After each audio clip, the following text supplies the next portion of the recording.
12 years ago, the world said goodbye to the colony ship Hope Bringer. It was the biggest human mission into deep space. Over 200 brave men, women, and children. Their goal was to find a new home for humanity far beyond the stars. The last message they sent from their ship was simple. We have found something. A strange planet, maybe habitable. Then, nothing. No more signals, no answers, no return. Earth waited. 1 year passed. Then 2, then 5. Search teams were sent, but found no trace. Finally, the mission was declared lost. The Hope Bringer. And everyone on board were presumed dead. Families cried. Names were carved on a monument. And slowly, people moved on, but not Commander Blake. His younger sister, Dr. Sarah Blake, was one of the lead doctors on that ship. Blake had made a promise to her before she left. If anything happens, I'll come for you, I swear. And Blake never breaks. A promise. The signal 12 years later. Deep inside an old space station orbiting a dead moon, a technician was falling asleep at his desk when a red light started blinking. It was a signal, weak, broken, damaged, but real. The station scanned it. The signal was human, the source unknown. It carried no words, only one short pulse, repeating over and over again. Alive. Alive. Alive. When Blake heard the news, he stood frozen. His voice was quiet. Play that again. Alive. Alive. He knew that voice. Faint as it was, he knew it. It was Sarah's voice. Against all orders, the council refused to take action. Too old, too risky. It's probably a glitch, they said. But Blake didn't listen. He gathered a small crew, volunteers. Only scientists, engineers, and ex-soldiers who believed. They left in a fast scout ship called Seeker 1. No backup, no support. Just hope. For weeks they chased the signal through deep space. They passed gas giants, ice storms, asteroid belts. The signal came and went, like it was hiding. Then, one day, they found a strange region, a space pocket hidden behind warped gravity. Inside was a single green and blue planet, and the signal was loud now. Alive. Alive. The planet was beautiful. Giant purple trees, lakes like silver, and strange flying creatures in the sky. The scanners picked up human DNA. Sources, a settlement? Blake couldn't believe it. We found them, he said. We actually found them. Seeker 1 landed near a forest clearing. The crew stepped out with caution blasters ready, scanners on. Everything felt strange. The air was thick but breathable. The grass hummed under their boots. Then they heard a voice. Stop, don't move. From behind the tree stepped a woman. Her eyes glowed gold. Her skin was pale blue. And behind her back were tiny gills that moved when she breathed. She looked human, but wasn't fully. You came from Earth, she said. Did you come for us? Blake stepped forward, shocked. Are you from the Hope Bringer? She nodded. My name is Lyra. My mother was Sarah Blake. Blake froze. His heart skipped. Sarah, is she alive? Lyra nodded. She's alive and waiting for you. The truth revealed. They followed Lyra through the forest to a hidden village. There Blake saw the impossible. People were alive, humans, many of them, but not just humans. There were children with glowing eyes, some with wings, some with webbed fingers. Humans and aliens. Living together. Sarah stood at the center of it all, older, thinner, but strong. When she saw her brother, she ran to him. Blake, she gasped, hugging him tight. You really came. Tears ran down his face. You're alive. Yes. She smiled. We all are. End twist. That night, Sarah told him the truth. Hopebringer had crashed. They lost half their supplies. They tried to survive, but this planet was too different. Earth food wouldn't grow. The storms blocked all signals.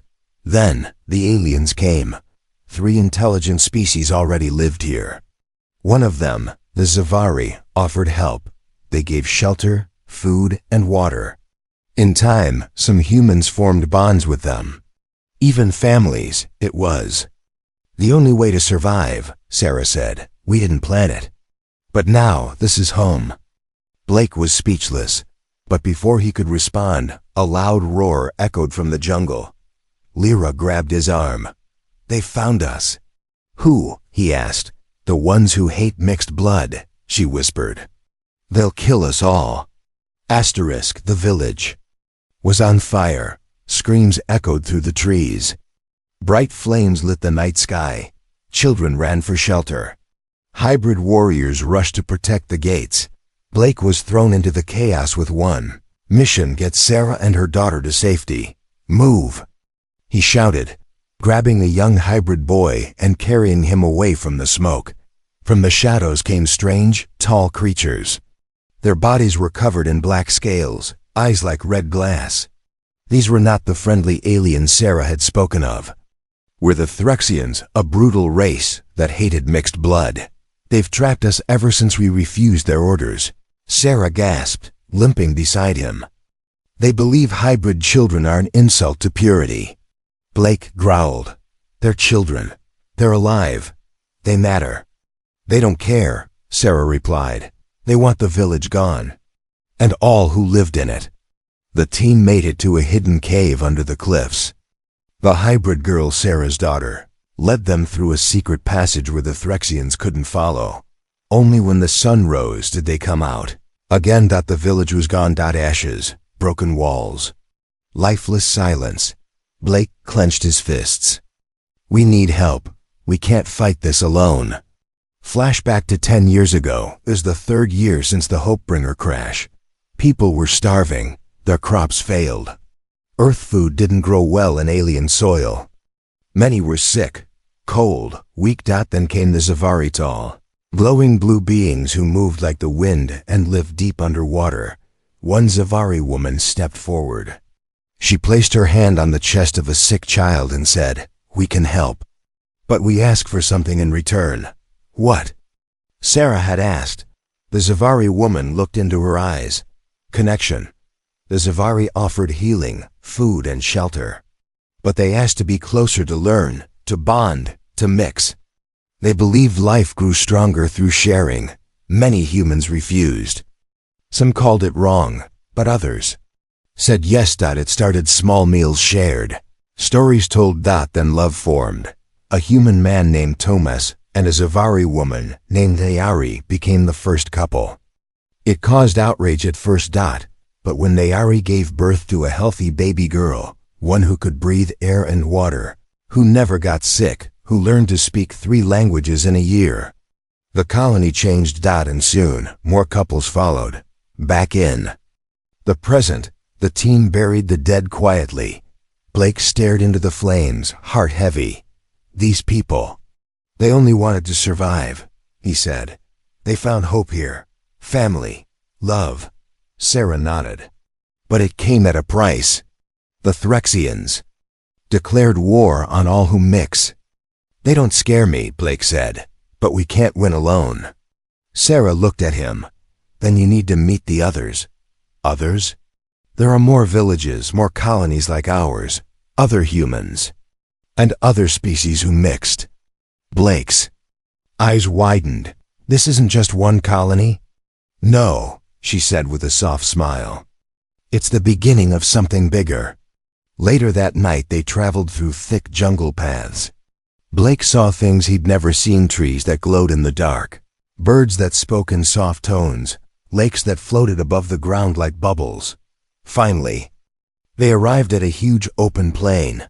Dozens of tents, campfires, songs in many tongues, and walking among them were humans and aliens. Together. Blake couldn't believe his eyes. Children of every shape and color ran through the grass. A woman with insect-like wings rocked a baby in her arms. A baby with human eyes. Sarah said, "This is the Union camp. The others live here, hiding from the Threxians. They wait, they plan, they train. For what? For the time to rise, she said, to stop the Threxians, to protect their families, to defend their right to love freely. A deep voice spoke behind them. He's the one who came from Earth. Blake turned. A massive alien male stepped forward, tall, armored, with tusks from his jaw. But beside him walked a short human woman holding his hand. I am Varric. This is my mate Lila. He looked at Blake. We welcome you. But your arrival will bring change. The Threxians won't stop now. I didn't come to run, Blake said. Good, Varric smiled. Because we don't run either. It began with a voice that spoke without sound. A whisper in Blake's head. Come to me. Your blood remembers. Blake jolted awake in the middle of the night, sweat on his face. He was inside one of the tents at Union Camp. Outside. Soft alien songs floated through the air. But that voice, it wasn't a dream. It felt real. The hybrid girl, Sarah's daughter, stood silently at the tent entrance. You heard it, didn't you? She asked. Blake nodded slowly. What was that? She turned her glowing eyes toward the mountain in the distance. The calling.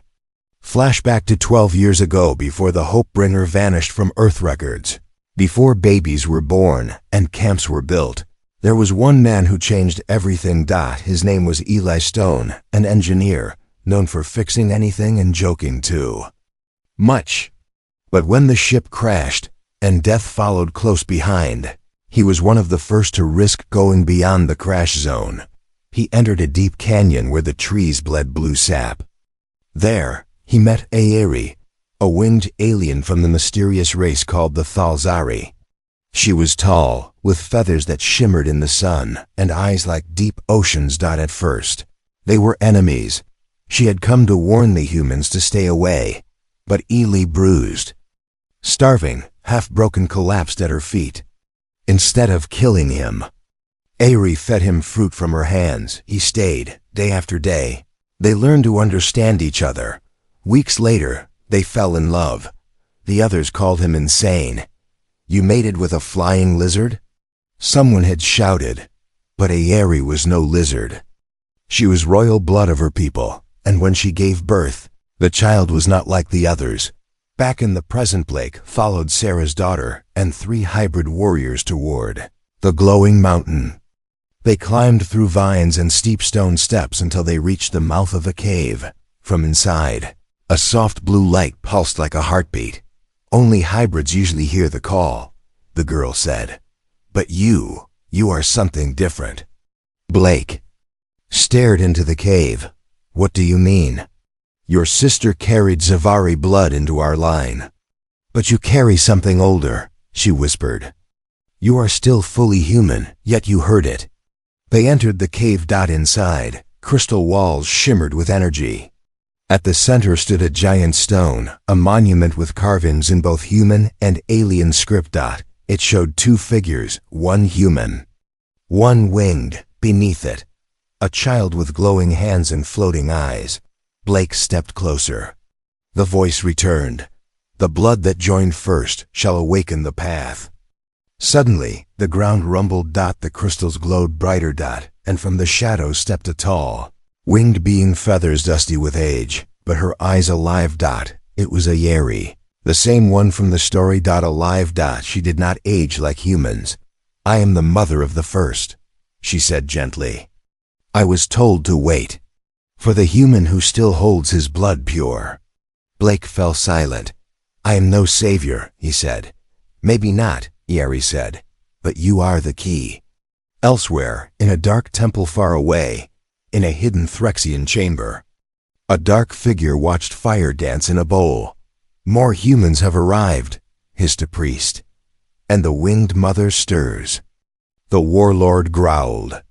She must not be allowed to awaken the hybrids. Their kind is a threat to the old blood. He raised his weapon. Send the beasts. We burn the mountains next. Back in the mountain, Aeri brought Blake to a small pool surrounded by glowing stones. She touched the water, and it showed visions. The first hybrid child, a girl who could fly, speak dozens of languages, heal wounds with her hands, and even read thoughts. She is still alive, Aerie said. Blake stared. Where is she? Aerie's voice dropped. She was taken. Blake's heart raced. By the Threxians? She nodded. They believe she holds the power to unlock something ancient, something that could unite all species, or destroy them. Blake stood tall. Then I'll bring her back. Aerie smiled sadly. You'll have to face what your people started. Asterisk, it started with silence. No goodbye, no argument, no war cry, just one morning. The hybrid children were gone. Every tent in Union Camp stood empty, every bed cold. Their clothes, toys, and training gear left behind. Vanished overnight, like shadows before sunrise. Blake stood in the center of the camp, stunned. Where are they? He asked. Varuk, the alien leader, said in a deep voice. They left us. All of us. Why? Blake asked. Varuk looked at the sky. Because they no longer believe in us. Humans or aliens. 2 days earlier, a secret meeting was held deep inside the jungle. Not with adults. Not with leaders. But with the hybrid youth children of humans and all 3 alien races. They were faster than their parents. Stronger, sharper minds. Some could even control energy with their thoughts. Their leader was a tall girl with silver skin and golden eyes. She had small wings like a butterfly's and dark human hair. Her name was Arya. She was the firstborn of Ile, and Aerie, the child of sky and earth, the one the cave vision had shown. She looked at the other hybrids and said softly, they fear us. They try to control us. They want to choose for us. But we are not theirs. One boy asked, what should we do? Arya looked to the stars above. We build our own world. Back in the present, Sarah was in shock. They just walked into the forest? Alone? Blake nodded. Not just walked, they followed something. Followed what? Blake showed her his wrist. On it, a mark had appeared the same night the children vanished. A small glowing symbol, like a circle with wings. It burned when they left, Blake said. I think Arya did this. She's trying to show me where to go. Sarah placed her hand over the mark. She's reaching out, but not to humans. Not to Zavari, to you. Why me? He asked. Because you're not trying to control them, Sarah said. You just want to understand. Later that night, the Forbidden Zone, Blake and 2 hybrid scouts followed the glowing mark through the trees. After days of walking, they reached an area the aliens feared.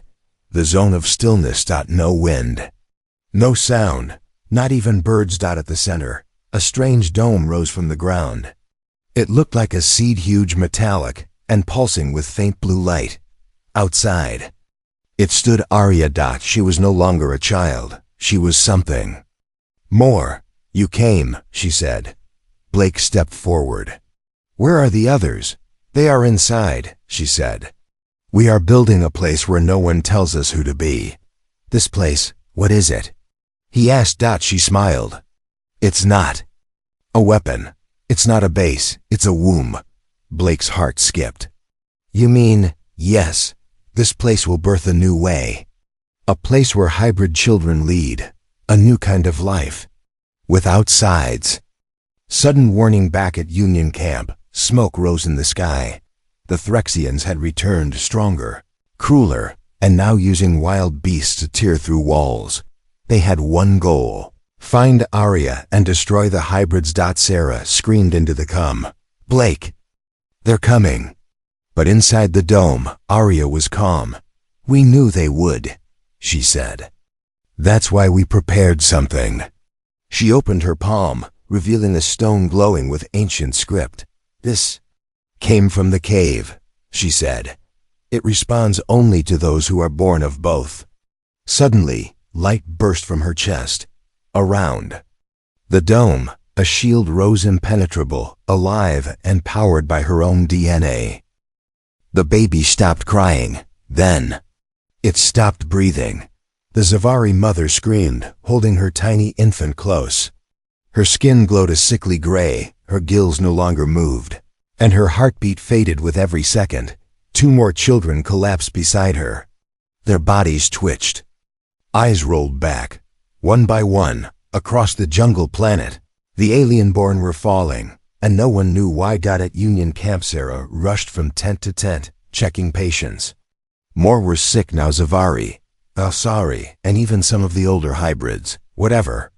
It's spreading fast, she whispered, scanning a man with green veins across his chest.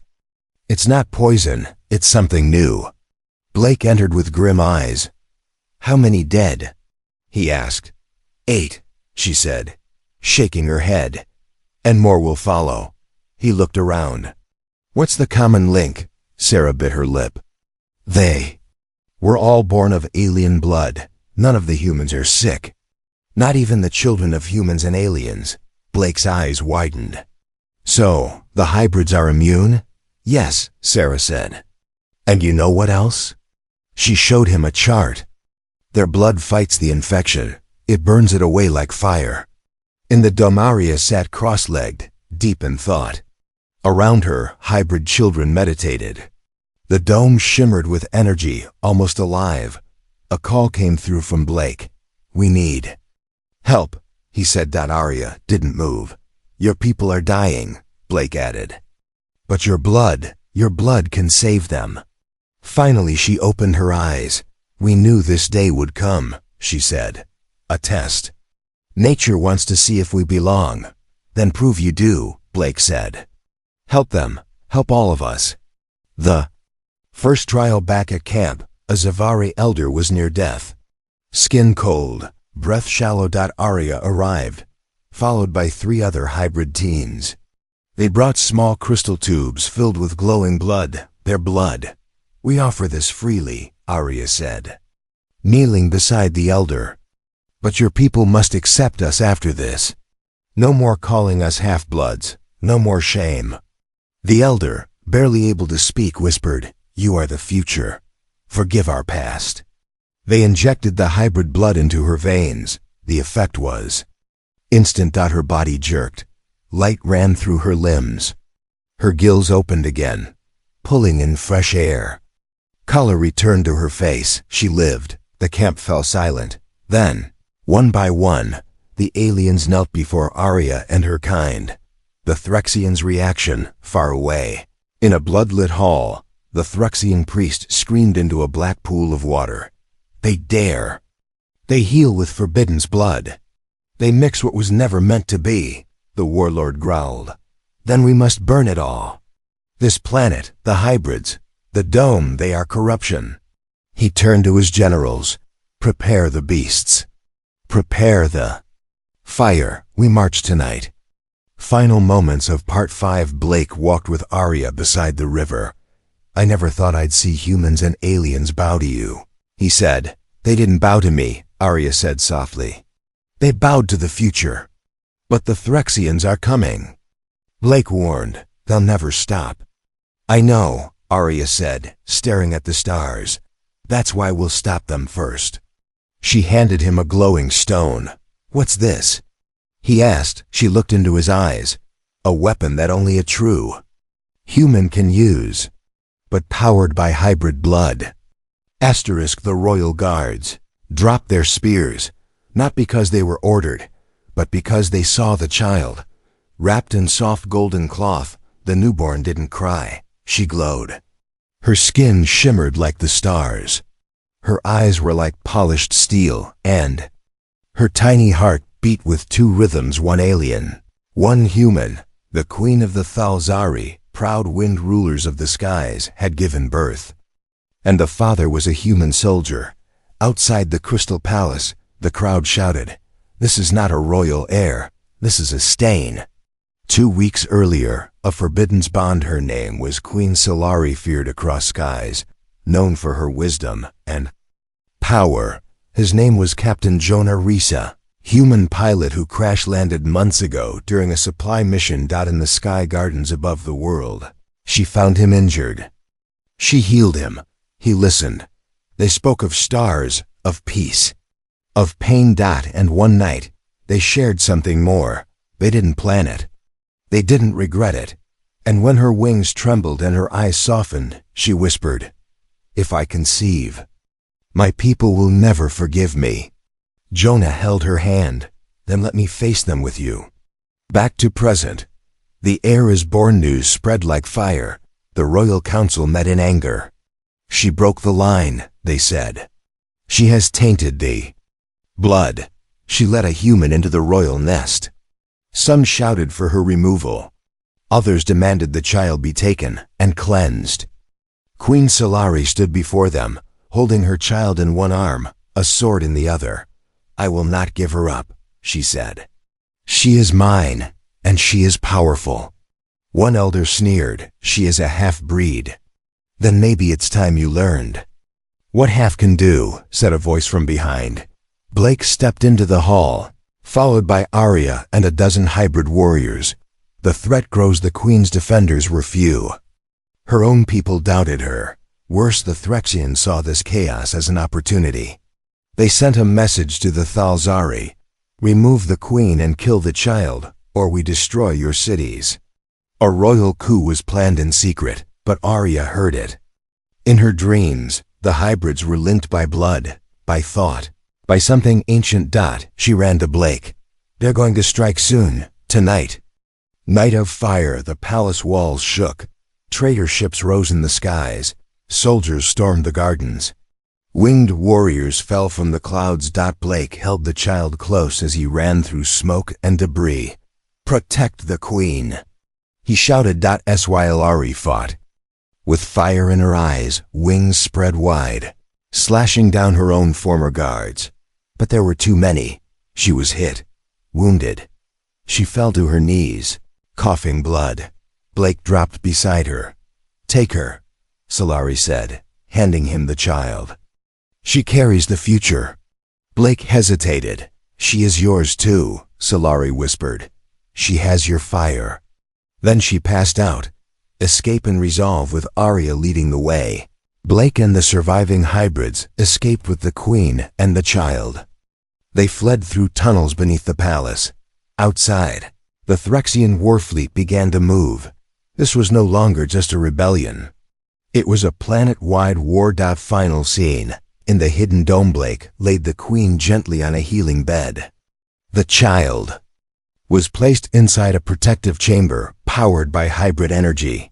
Varuk, the alien leader, looked at the baby and said, "The enemy thinks this child is weakness, but she is our strength." Blake stood, eyes blazing. "We won't run anymore," he said. "They want war? Then they'll see what happens when humans and hybrids fight together." Arya placed her hand on his shoulder. "The child shall live," she said, "and she will return as queen of more than just the skies." The child opened her eyes, and the stars above the dome shifted. It was small at first, like the night sky blinked. But then slowly, the constellations rearranged themselves, forming a spiral shape none had seen before. Arya gasped. "It's a map," she whispered. She activated something hidden in the sky. Blake looked down at the baby, safe inside the glowing chamber. "She's not just a child," he said. "She's a key." A voice from the sky that night. As campfires burned and warriors prepared for battle, the stars spoke. Not with sound, but through symbols burned into the night. Aliens and humans across the world stared up, confused. But the hybrids understood. The message was ancient, older than any race. When blood becomes one, a new path shall rise. The last war begins. The Threxian fleet arrived with thunder. Flames dropped from the sky. Cities burned. Villages screamed. Airships broke apart like paper. The Threxian warlord stood at the head of a beast-armored army. "No more mixing," he roared. "Only the pure shall remain." But this time, the hybrids did not run. Arya flew into the sky, her body glowing with every power her mixed blood gave her. She screamed, and lightning struck behind her. She was joined by hundreds of hybrid children, some with wings, others with claws, some with glowing veins, and others riding beasts of their own. Blake stood in front of the ground forces, sword in hand, armor glowing. "To them, we were mistakes," he shouted. "Let's show them what mistakes can do." The turning point in the heart of battle, the Queen Solari rose from her bed. Weakened but alive, she flew beside Blake, the child. "She must survive," she said. "Her blood holds the pattern that can end all this." "What do you mean?" Blake asked. "She holds the coordinates," Solari whispered. "To a second Earth. A place the ancients once fled. A world meant for unity." The child awakens as war raged. The baby, still just days old, began to glow brighter and brighter. Then she floated. Wings of light opened from her back. Every hybrid stopped and looked up. Even the Threxians paused. Then came a wave, not of fire, but of memory. The child's power touched every mind on the battlefield. They all saw it, visions of a new world. A green-blue planet, untouched, waiting. A place where all species could grow together. The child pointed toward the stars. Her message was simple. Go there. Be more. Aftermath: the Threxians fled. Not from fear, but from truth. They saw the future. And they knew they had no place if they kept holding on to hate. Blake, Arya, Solari, and all the others stood beneath the stars. They didn't cheer. They didn't claim victory. They just watched as the stars realigned, showing them a new direction. Final scene: 1 year later. A new ship stood ready, half alien tech, half human steel. It was called the Unity. Inside were families of all kinds: humans, Zavari, Thalzari, and hybrids. Blake held the child in his arms, now walking, her wings tiny but strong. "Ready to go home?" he whispered. Arya stood beside him. "This is our home now. The stars are just the next chapter." As the ship lifted into the sky, the child laughed. And high above, the stars made room for something new, not human, not alien, but something better.